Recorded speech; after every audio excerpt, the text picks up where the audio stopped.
réaliser les secrets cachés du cœur.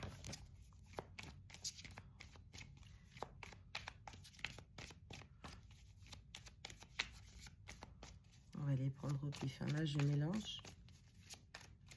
Puis on va les choisir.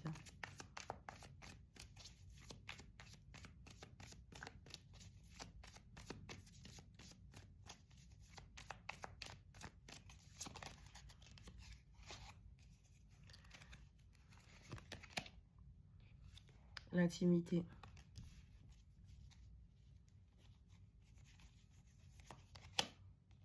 L'extasie. Regardez. La confusion.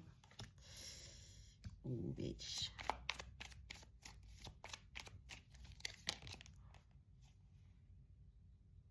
Je sais jamais comment le traduire celui-là, mais je vais vous dire.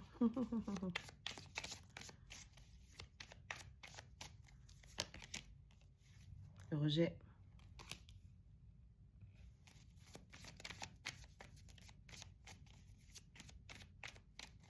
Quelqu'un vous a rejeté. Les souvenirs. Quelqu'un vous a rejeté de peur d'être rejeté. De peur d'être abandonné, pardon. Ok, on a l'intimité avec le fait de recréer, redessiner peut-être un avenir. Ok, alors l'intimité, on a le lien, on a la sensualité, on a la confidence. Donc, cette espèce de symbiose. Et avec le withdrawn, on a la solitude ou célibataire. Célibataire, solitude, solitaire. On a quelqu'un avec qui vous avez un lien très très fort. Ok, c'est quelqu'un avec qui il y avait énormément de sensualité. C'est quelqu'un avec qui vous aviez un lien de confiance qui était assez fort. Ok, donc vous avez dû faire confiance à cette personne a dû vous faire confiance. Ensuite, on a l'extasie et le rejet. Donc, on a quelqu'un qui est à la recherche d'une forme d'excitation, d'accord? Quelqu'un qui chasse la chair de poule, l'excitation, les bons moments. Et après, c'est quelqu'un qui est dans l'abandon.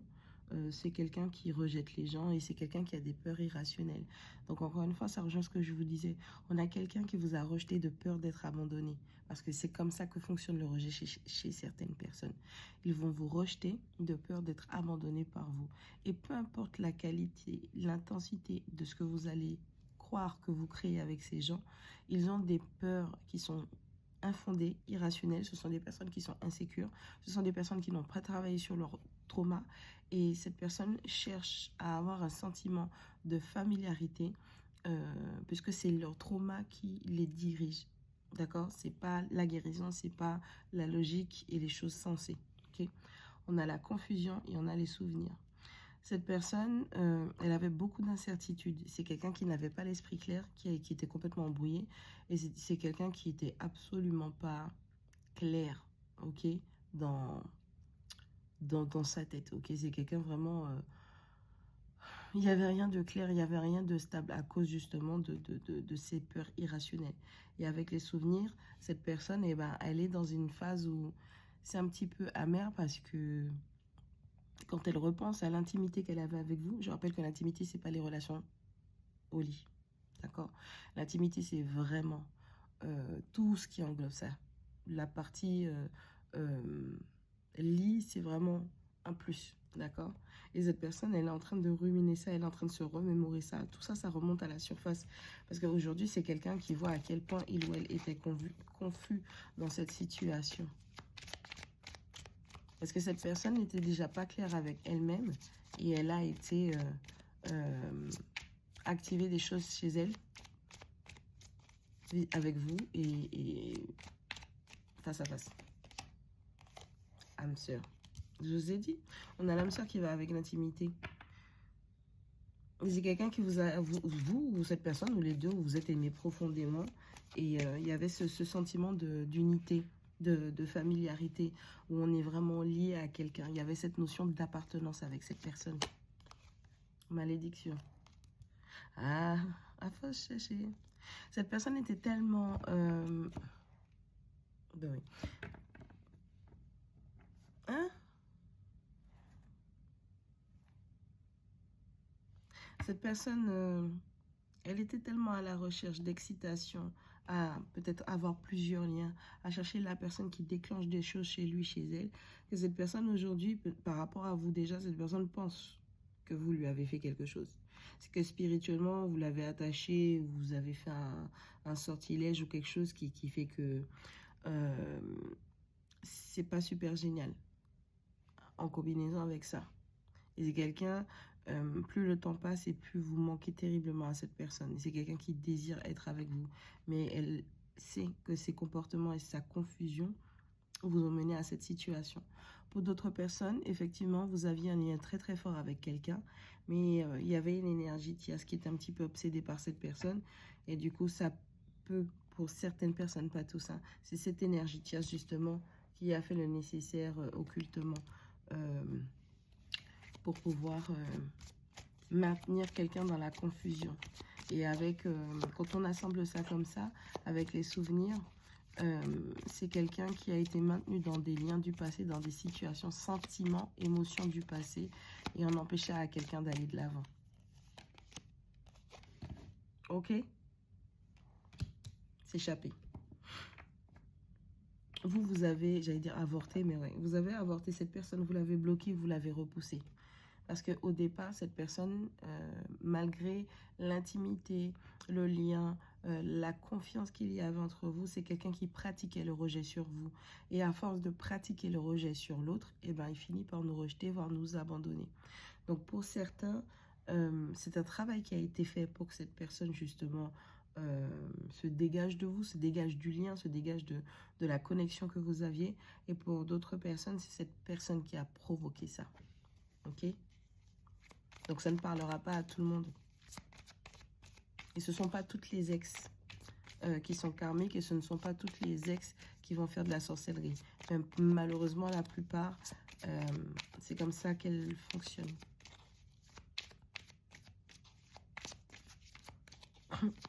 Perso, j'ai déjà eu des personnes qui m'ont demandé est-ce que c'était possible de ramener quelqu'un. Et c'était clair et net. Il y avait aucun attachement, genre sincère, sentiment sincère, profond, pour que cette personne reste avec vous et que vous aviez envie d'évoluer.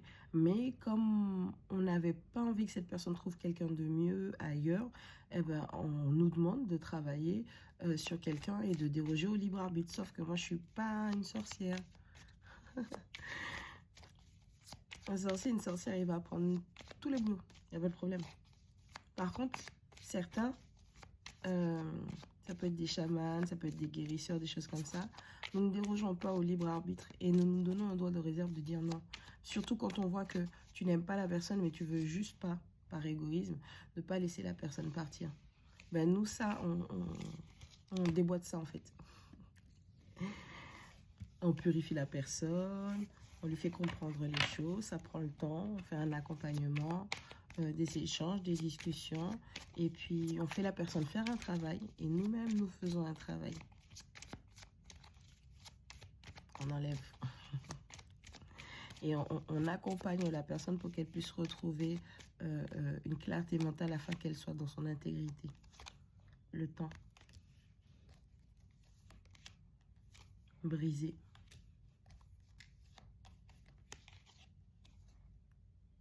Etch. C'est ce que je vous ai dit, plus le temps passe, et puis cette personne, elle pense à vous, et plus elle vous désire, et plus vous lui manquez. Et c'est quelqu'un qui a brisé son propre cœur. C'est quelqu'un qui a détruit, qui se rend compte qu'il ou elle a détruit un amour qui était sincère. Des sentiments qui étaient purs, sans aucune malveillance. Ish. Point de rupture. J'ai des memes dans la tête, c'est un délire à chaque fois. Le stress. Ben oui. Il y a quelqu'un qui va pas bien du tout dans sa vie. Hein. Cette personne arrive à un point de rupture où elle est rongée par le stress. Elle est rongée par toutes ses réalisations. Guérison. Et on dit à cette personne qu'il est temps de se purifier. Il est temps de se nettoyer. Il est temps de nettoyer tout ce qui doit être nettoyé à l'intérieur vers l'extérieur. D'accord? Donc tu nettoies dedans et après tu repousses à l'extérieur. Et puis tu dégages ça.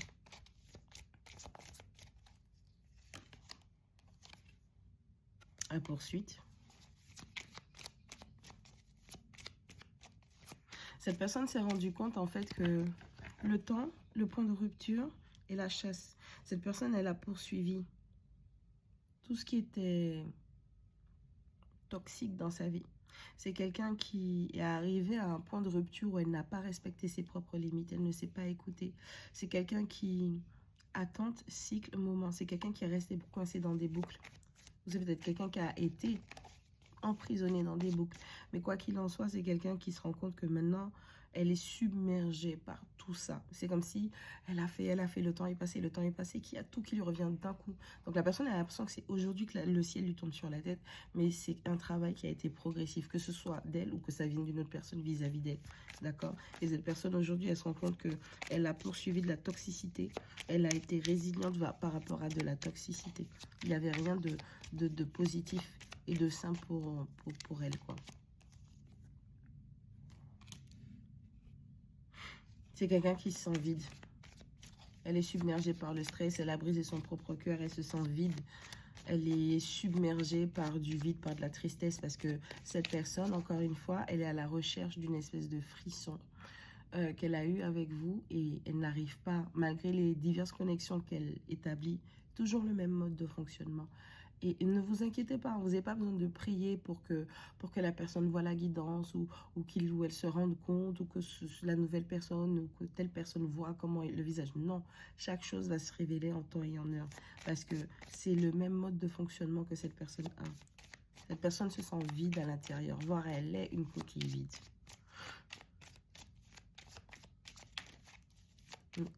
Il n'y a pas que des humains sur Terre. Il y a énormément de créatures qui ont une apparence humaine, mais ça ne veut pas dire que ce sont des humains. Bitch. Démonus. Ok. Et on a la confirmation qu'il n'y a plus rien entre vous. Séparation, distance, blocage, espace. Donc vous, vous avez choisi, à un moment donné, comme je vous dis, hein, vous avez choisi de vous en aller, de bloquer cette personne, de dégager, parce qu'on a deux cartes. La première phase et cette deuxième phase-là, qui nous explique qu'il y a un moment où vous, ou la personne en face, a décidé de bloquer l'autre personne parce que c'est quelqu'un qui était à la poursuite de frissons. Et cette poursuite de frissons n'est axée que sur un point de vue qui est toxique. Et en général, si vous êtes dans un parcours, vraiment, si vous êtes dans un parcours de flammes jumelles, il ne faut jamais oublier que c'est une dynamique du pervers narcissique et de l'empathe. On apprend à l'empathe à ne pas être une éponge, mais à bien être un empathe. Et je ne vous parle pas de vos conneries de dark empath et de je sais pas quoi, d'accord? À un moment, il faut arrêter les romances. Ça, c'est une autre histoire. Et on apprend à ce pervers narcissique à se recentrer parce qu'il est égocentrique. Mais ça ne veut pas dire qu'il est recentré vraiment à l'intérieur. Parce que ce sont des personnes qui évitent absolument le travail de guérison. Tout le monde va être mauvais. Ils vont prêter, projeter toutes leurs mauvaises intentions sur celui ou celle qui est en face. Un pervers narcissique ou une perverse narcissique n'est pas né comme ça, c'est un conditionnement. Et donc ça fait partie aussi de déséquilibres mentaux qui peuvent être inculqués par les parents, par le père ou par la mère. Après, il y a les blessures qui viennent en compte. Et malheureusement, en tant qu'enfant, parce que je suis une maman, en tant qu'enfant, ce sont des enfants qui se sont complètement déconnectés de leurs émotions parce qu'on leur a demandé, par exemple, d'être un adulte beaucoup plus tôt, ou c'est un enfant qui a analysé son comportement, son environnement proche et qui a, par les comportements de ceux qui l'entourent, cet enfant a déterminé que pour avoir quelque chose, il fallait manipuler, il fallait faire du mal, il fallait utiliser les liens de confiance pour avoir accès aux blessures, pour détruire l'autre. Parce que soit c'est eux, soit c'est moi. D'accord? Et ce sont des gens qui sont basés que sur de la survie. Ce sont pas, peu importe les apparences, peu importe leurs statuts sociaux, peu importe l'épaisseur de leur compte en banque. Ça n'a rien à voir. C'est quelque chose qui est complètement intérieur et c'est lié au travail de guérison.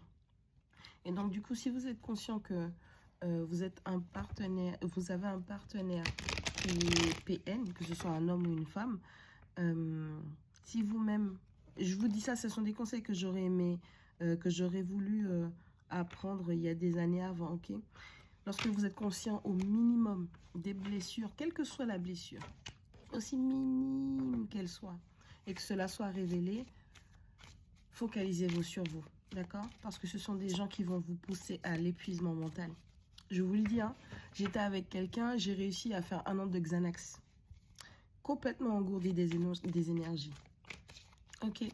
Et pour ceux qui le savent déjà, le parcours des flammes jumelles, c'est pas pour les faibles, mais c'est pour les gens qui ont été extrêmement blessés dans leur vie depuis leur arrivée. Malheureusement, heureusement, prenez-le comme vous voulez, ça fait partie du contrat qu'on a signé avec la source. Parce que vous avez un potentiel qui est incroyable. Et ne misez pas tout sur cette flamme jumelle. Ne misez pas tout sur cette personne, d'accord? Parce que vous êtes en train de vous enfoncer en enfer. Par contre, ce qu'il faudrait faire, c'est reconnaître votre propre valeur et tout miser sur vous. Parce que c'est pas cette personne qui est la meilleure chose qui soit dans ta vie. C'est toi. C'est uniquement toi et ce sera toujours toi. Ça n'empêche pas le fait que tu vas confondre un attachement profond avec cette personne d'avec l'amour. Mais cette personne, elle va te blesser à l'extrême. Cette personne va jouer à des jeux d'esprit avec toi. Cette personne va te manipuler tout comme elle manipule son entourage. Et il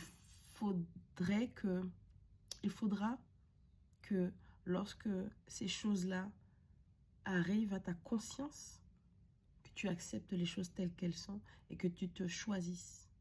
Et que tu arrêtes de te trahir, et que tu arrêtes de t'abandonner, de te rejeter.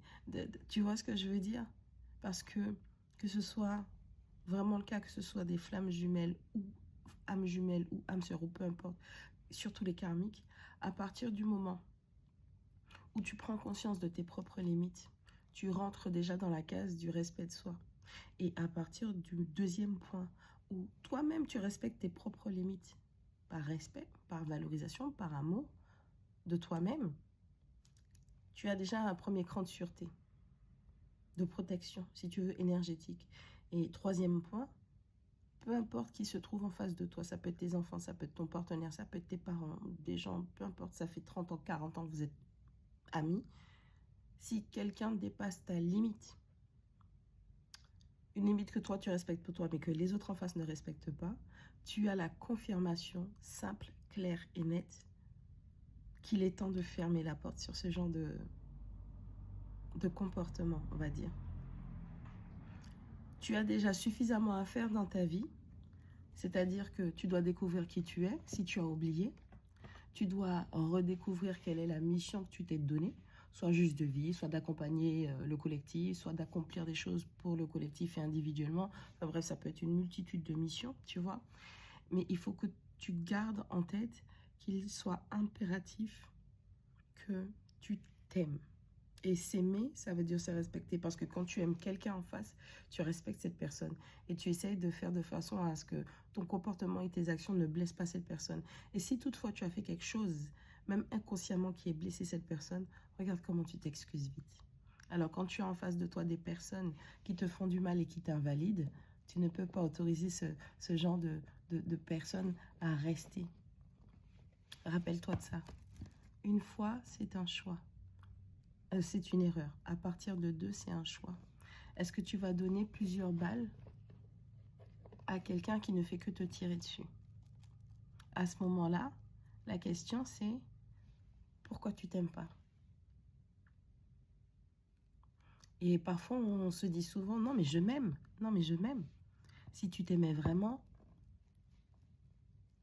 je vous parle d'une place avec l'expérimentation. On croit qu'on s'aime. Parce que on fait ci, on fait ça, on est comme ça, on se comporte comme ça. Non, ça c'est une case sociétale. En dedans. Lorsque tu t'aimes, même pas toi, tu vas t'autoriser à te faire du mal. Tu vois ce que je... Parce que tu es la prunelle de ses yeux. Tu vois ce que je veux dire? Nous avons tous une connexion avec le divin. Et pour être en communion avec lui, il faut déjà qu'on soit en communion avec nous-mêmes. Prenez soin de vous.